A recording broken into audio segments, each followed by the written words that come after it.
โอ้ยควันควันมาเด้ออยู่ไสแล้วบัดนี้เขาเสียบ5 โมงเสียบเลยคือรถเฮาแหละรถจักรคือรถจักรคือกันบ่โอ้ยขำคูณเด้ออีหลาเด้อมาคูณหังคูณมีคูณโสคูณหลาปึกเด้อไปบ่ให้ค่ามาบ่ให้ของไปทางใดก็ได้แก้วขาดปลอดภัย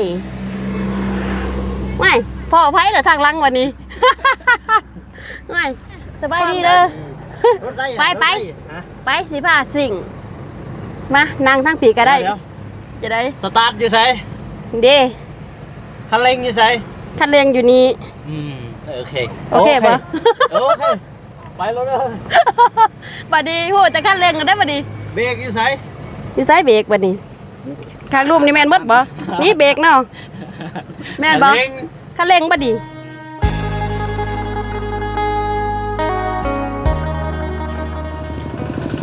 โอเคพี่ดอกวันนี้ก็เปิดภาพมาเนาะอยู่ที่บ้านสาวนุน่าเนาะวันนี้รถไถพาสิ่งไหวแล้วบ่ไถหน้าหันแล้วรถได้ลูกรถได้พากันเลนลัดรถแล้วหันได้เด้อมาล้างรถเด้อพี่ดอกมาแล้วECO เนาะรถบ่าวอนงพี่ดอกเนาะวันนี้มาเหยียบเบิ่งรถใหม่สาวนุน่าก็บ่ได้ขึ้นไปหอดบ้านหอดเทือนเพิ่นพี่ดอกแต่ว่าทางบ่าวอนงเพิ่นมาหาเฮือนพ่อเนาะเฮือนพ่อเฮือนแม่พี่ดอกแต่ว่าทางสาวนุน่าก็สิได้ไปยินดีนำรถใหม่เพิ่นเนาะทางทีมงานพี่ดอกหัวหน้าทีม ก็ดีใจนำหัวหน้าทีมเนาะที่ว่ามีรถส่วนตัวพี่ดอกเนาะสบายในการที่ว่าไปช่วยเหลือครอบครัวผู้ที่ว่าเพิ่นทุกข์ยากเด้บัดนี้เนาะสะดวกสบายในการที่ว่าถ้ามีว่าผู้ใหญ่เนาะสายบุญที่ว่าเพิ่นให้ทางทีมงานเฮาบ่ว่าสิเป็นทางสิ่งของอันใดก็บรรทุกง่ายเนี่ยบัดนี้พี่น้องเนาะก็ดีใจนำอายบ่าวอนงเด้อเนาะโอเคพี่น้องก่อนอื่นก็หันหน้าหันตามาทางผีกันเนาะกราบทักทายสบายดีเด้อเนาะผู้ใหญ่ใจบุญและ FC เบิร์ดสกุลสกุลบ่ว่าสิอยู่ภายในและต่างประเทศก็ยินดีต้อนรับเข้าสู่ส่องสาวนุน่าคือเก่าคือเดิมพี่น้องมื้อนี้ป้าเถอะพี่ดอกสะออนเนาะสะออนรถอายพี่ดอกเมื่อใดเนาะสาวนุน่าเองสิบใดแบบนี้เนาะ ได้แค่ฟันเนาะป้าเถอะพี่ดอกได้แต่รูปแต่คำนี่แหละเนาะป้าเถอะ ISU HU พี่ดอกป้าเถอะมีกองหน้ากองหลังเนาะพี่ดอกระบบครบสุดเนาะเด็กๆเพิ่นก็ตื่นเต้นแฮงพี่ดอกได้รถใหม่พูนพากันแล่นแล่นยินดีนำเนาะปอดที่นั่งพี่ดอกซ้ำสิไว้เครื่องของบัดนี้เป็นของฝากของตอนไม่ปะเถากับร้านเพิ่นสามัคคีกันสบายดีเด้อแคกปะเถากับร้านทีละสภาพอากาศตอนนี้ไม่พี่เด้อเนาะไล่ยังเนาะบัดนี้ไล่พญานาคบ่ เนาะพี่เด้อสุกมันลำรวยเด้อเนาะเฮงๆปังๆเด้อพี่ดอกรหัสพวงมาลัยได้นี่เนาะ30073พี่ดอก35073เด้อบ่ธรรมดาเนาะพี่ดอกยำสะอ่อนเนาะกันยินดีนำอายเพื่อนพี่ดอกไม่เปิดเครื่องป้าบอดี้สตาร์ทเครื่องคือเลยได้นี่เนาะ โอ้พี่เด้อมือได้เด้เนาะจะคลองเองนี่เนาะ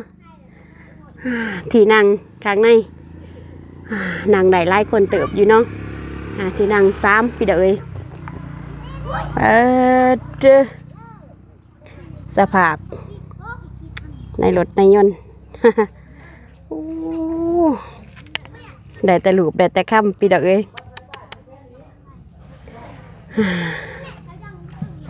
ซ้ำถือเลข6โตพี่เด้อเนาะ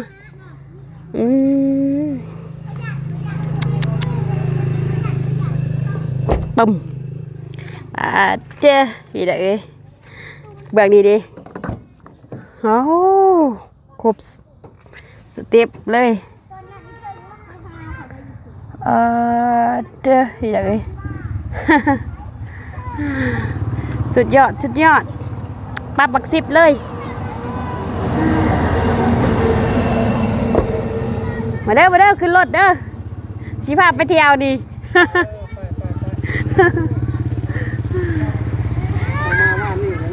แม่น โอ้เลยออกแล้วบ้านนี้ มื้อนี้ก็ออกเด้มื้อนี้ อ๋อเขาจะรอเขาจะมันนึก บริวิตได้พี่รหัสโอ้ยเต็มที่พี่เด้อเอ้ยว่าพ่อใหญ่บ่ว่าเลขออกเบิดแล้วบ่ได้กันมาว่านนี่พอดีเป๊ะแล้วเนาะ ฮะ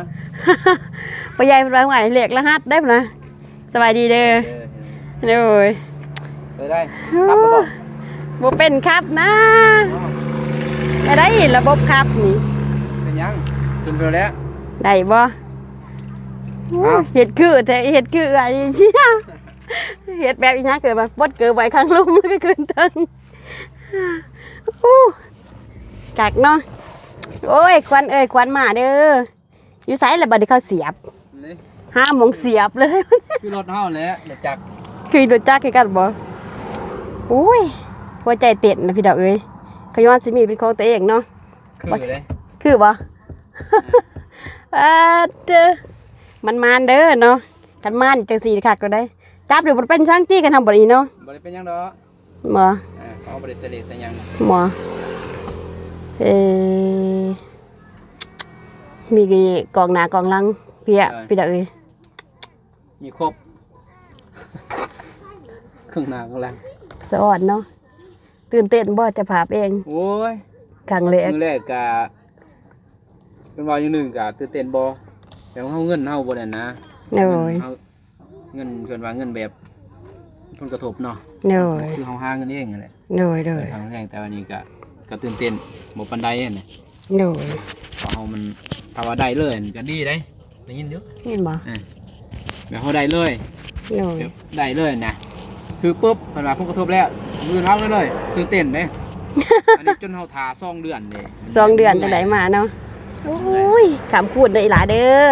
มาคูณหังคูณมีคูณโสคูณหลาปึกเด้อไปบ่ให้ค่ามาบ่ให้ของไปทางใดก็ได้แก้วขาดปลอดภัยไม่พ่อไผเหรอทางหลังวันนี้ ไม่พร้อมเดินบ่พร้อมบ่อู้พี่ดอกเอ้ยเท่าไรนี่ 500 500 545ละ 545 ล้านโอ้จักปีเด้โหบเงินจะสิได้400นี่400 500 โตกับพวกโตกับ ยังบ่จุบเนาะแต่จะ400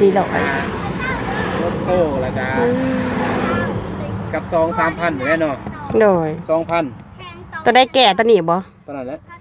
ปะหาต่อซื่อๆนี่ก็ดังเนาะ ดังดีดลงหน่อยๆเก่ง โอ้ เลย เบิดก็แก่คืออย่าตรึดเลยบ่จัก นะ บ่ได้ตื่น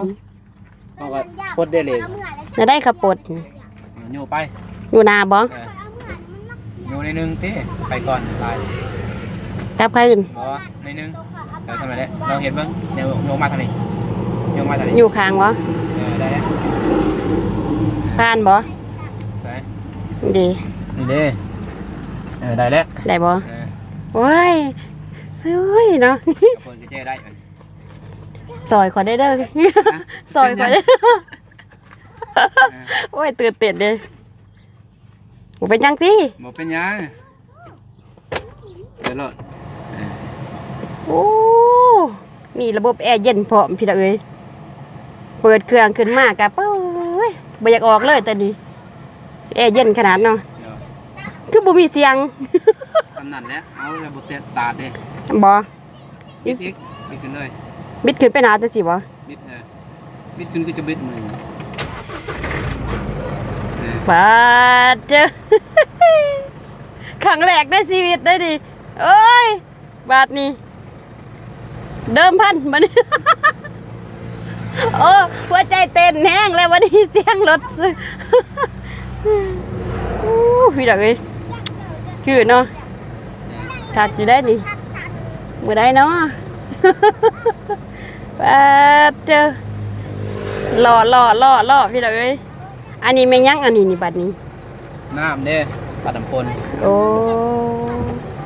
ปาดเด้อสุดยอดระบบนี่ รถไร ฮะสบายดีเด้อ รถไร ไปไปสิพาสิ่งมานั่งทั้งปีก็ได้จะได้ สตาร์ทอยู่ไส เด้ คันเร่งอยู่ไส คันเร่งอยู่นี่ โอเค โอเคปะ โอเคไปรถเลย บัดนี้โหจะคันเร่งกันได้บัดนี้ เบรกอยู่ไส อยู่ซ้ายเบรกบัดนี้ข้างรูปนี่แม่นเบิดบ่นี่เบรกเนาะแม่นบ่ เร่ง คันเร่งบัดนี้อันนี้ก็คันเร่งเบิดบ่นี่ เบรก ช่องอันนี้มันเบรกเบิดบ่ ขาดหนึ่ง ตัวได้ขาด เบอร์นี่ เบิ่งนี้ขาดเนาะ ใช่ โอ้เบิ่งนี้คันเร่งเบิ่งนี้เบิ่ง ไว้สิว่าจังสิเด้อพี่ดอกเอ้ย รถไรนะรถไร อย่าว่าสั่นดิใจสั่น เสียงสตาร์ทขึ้นมาอัน ใส่เบรกมือเด้ ใส่เบรกมืออยู่เป็นอย่างไร หมอจะได้ว่าเป็นรอยกรึกกรักใจนี่พอดีเลย หมดแล้ว ก็กระม่อนอยู่แล้ว บ่ ขาดจะบ่เหยียบ โอ้ ขาดบ่เหยียบ เขาต้องได้เหยียบขาดขึ้นก่อนเนาะอุ้ย โอ้ยหัวใจสิวายกับวันนี้แล้ว คันเร่ง โอ้ ตั้งเบรกตัวนี้ขาด เออ เลยใช้เหล็กดิ บ่หมวดก่อนหัวใจเต้นแน่ง แรกๆขับออกกันนั่นแหละ โอ้ จะสั่น เย็นมัดมือเลย มั นี่ นมอนเด้ มันเหยียบ เจอ มันเหยียบก็คอยมันก็ไหลเลยอืม หมดแต่บอนี่ เอ้านี่พวกนี้เริ่มมันยังอันนี้ ลืมกระตาหมาก บอกคือเริ่มมันยังอันนี้ เนาะโก ฮะ พร้อมบ่ พร้อมแล้ว ไปขึ้น ไปอันนี้ ห้องยา โอ้เมื่อพุ่นบ่ ยามาเสียเมื่อ คือ เอ้โอ้ยว่าสิบีบแก้มึงหนึ่ง อันบีมันก็ได้บีมัน บี เปิดก็ได้ ตัวกลางเลย ใช่ แห้ง ต้องแห้งดิ โอ้ไปเด้อพอได้สิไปเด้อ แก้มพร้อมแล้วโอ้สวยเอื่อยเด้อโกสวยเอื่อยเด้อโก มาสิ ไปพาสิ่งเอาเบิ้งพาสิ่งเบิ้งจะได้เขาสิพาสิ่งบัดนี้อู้เอา ออกรถที อ๋อ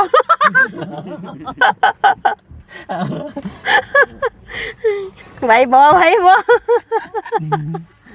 ไหวบ่ เบน โอ้ มาย นั่งที่ช่างบรรยากาศน่าเดียมมัน อืมจะได้ว่าเบรกไอ้ทิ้งเบรก เนาะมาเจ้ามีเพลงอีกบ่นี่ นี่ นี่แล้ ไม่ ว ครบหมดแล้ว โรแมนติกเราได้นี่เนาะ อืม แม่ เขาดินตาบุญกับ เจ ดิ อน ทางนั้นกับเปิดได้ปึ้งนะจ๊ะมันเสื่อม ลอง มัด ดีมือกันเด้ออัดประตูประตา ไม่ข้างหล่างนี่เต็มแล้วบ่นี่พร้อมด้วยเบิดแล้วบ่นี่ ได้ทางหลังนี่ขึ้น ว่า ไม่ได้ จากไหนบัดนี้สะเพอบ่ทันลอยซ้ำนี่ สะเพอบ่ทันลอยเนาะเด็กๆเต็มแล้วทางหล่างพี่ดอกเอ้ยแป๊ดเจ้ารูปๆค่ำๆอยู่นี่แหล้วเนาะ พร้อมแล้วบ่เบิดเลยบ่ โอ้ นี่ทางไหนนี่ ว่า เต็มเลย 2 4 5 5คนเลยจะได้เต็มทีบแล้วข้างในบัดนี้ โซเฟอร์ว่าท่านไปทำโซเฟอร์บ่ลอยช่อง สะเพอบ่ลอยซ้ำบัดนี้ เต็มเลยอ่ะร้อย วางมือเด้อ โอ้ เหยียบมือได้ ยันแต่นี่มือกันนั่นแหละ เดี๋ยวหนีบมือนี่สะเพอบ่อันนั้นเด้อ อืม ห่วยคันอัดนี่มันบ่ล็อกบ่ บ่ล็อกดอก บ่ล็อกบ่ห่วยมาเด้อพาสิขึ้นสิพาไปเที่ยวนี่ ไปแม่ มาเด้อ ไม่กี่ใส่ แป๊ดเจ้าพี่ดอกเอ้ย ต้องมือที่ใส่เข็มขัด โอ้ เข็มขัด คักเนาะ ใส่เข็มขัด หมูมันได้เขาอันนั้น คักฟังเพลงก็ได้ ฟังเพลงก็ได้ ไม่ได้ตัดเข็ม เปิด เฮ็ด หม้อ หยังก็ได้บัดนี้เนี่ยนะสิเปิดบัดนี้บ่เป็นเปิดได้อบัดนี้ ได้ เขาได้ออก เข้าได้ออกบ่ได้ เขาได้ออกบ่ได้บัดนี้ เข้าได้แต่บ่เป็นเปิดเด้บัดนี้เฮ็ดจะได้บัดนี้อัดแล้วเต็ม เขาได้ออกสิออกบ่ได้ นี่ เออ เปิด ขา ที ด นี้ โอ้ เดี๋ยวนี้ ใช่เข้มขัด อันนี้ไม่ได้เนี่ยมันล็อก ใช่เข้มขัด หมอ ตัวนี้ อยู่เข้มขัด พอเขา แล้วมันเหยี เวย บ ลาเอาไปมันสะกิดเอง เหยียบ ล็อกเองเลยอัตโนมัติ โอ้ แรกมันล็อกเลย ห่วยบ่พาไปลงแล้วบ่นี่ ทำอะไรอีกครับ มันล็อกเองหมดนะเอา มันคือดัง มันก็ดัง ดัง ตื้อ ดัง ๆ กว่า เข้มขัดมุกคนนี้เข้มขัด มันคือบังอีกโอ้อะเด้อโชคลาภเด้อโชคลาภเด้อมื้อนี้เด้อมาขับมาคูนเด้อไปเด้อไปเด้อไปเด้อพาสิไปนํเด้อว่าตัวเสียงแก่แล้วนะบ่ฮู้ว่าสะเพ้อนี่สิลอยหรือบ่ลอยเต็มที่เลยทางในบัดนี้นะสะอ้อนอันนี้ไปได้ จะเด็กหน่อยหนีบมือกันนะ นี่ เป็นได จัก ปลาลังบ่ใจ เบิ่งระบบจักรก่อนพี่ดอกเอ้ยลงเด้อเดี๋ยวได้บัดนี้ ไปลงไปบ่ได้เลยได้แค่ไป อู้ระบบส่งราง นี่พูดอะไร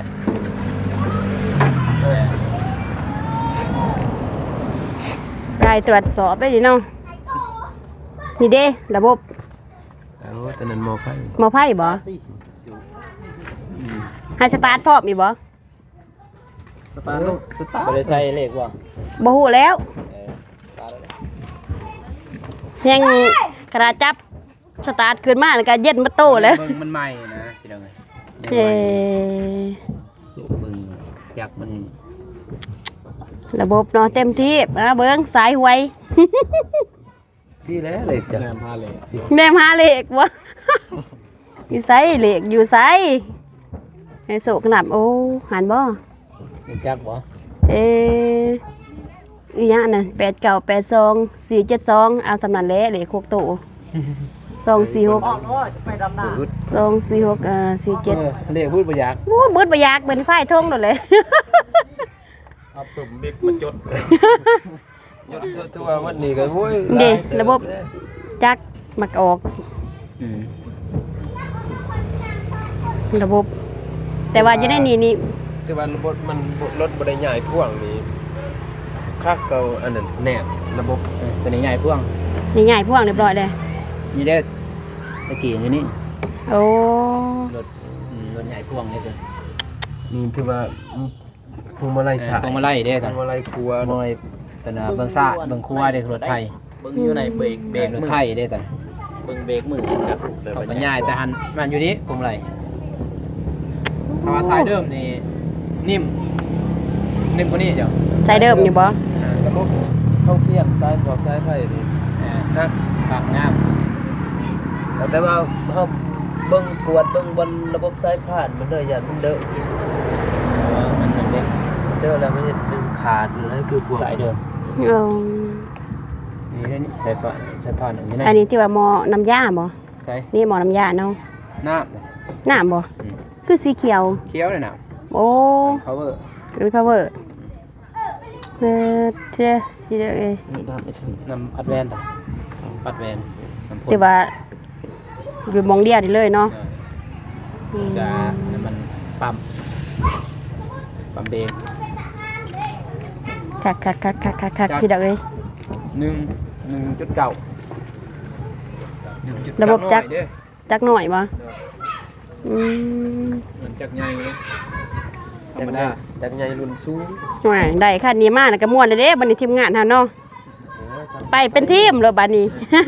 เบาเจ็บเบาเตียงเบาเอาน่งบัดนี้ คนละแสนแต่ว่า คนละแสน คนละแสนค่าน้ำมัน แป้งเลยไปกับเจ็บตะกี้ก็คนละแสนเลย เนี่ยบ่มีปัญหาเพราะว่าช่วงนี้ก็เป็นช่วงฤดูฝนเด้มีรถใหญ่แล้วก็สบายบัดนี้ ไปเลยเนาะ ทีมงานเฮาก็จะได้พอกันตลอดบัดนี้ มีหลังคาดี อ่า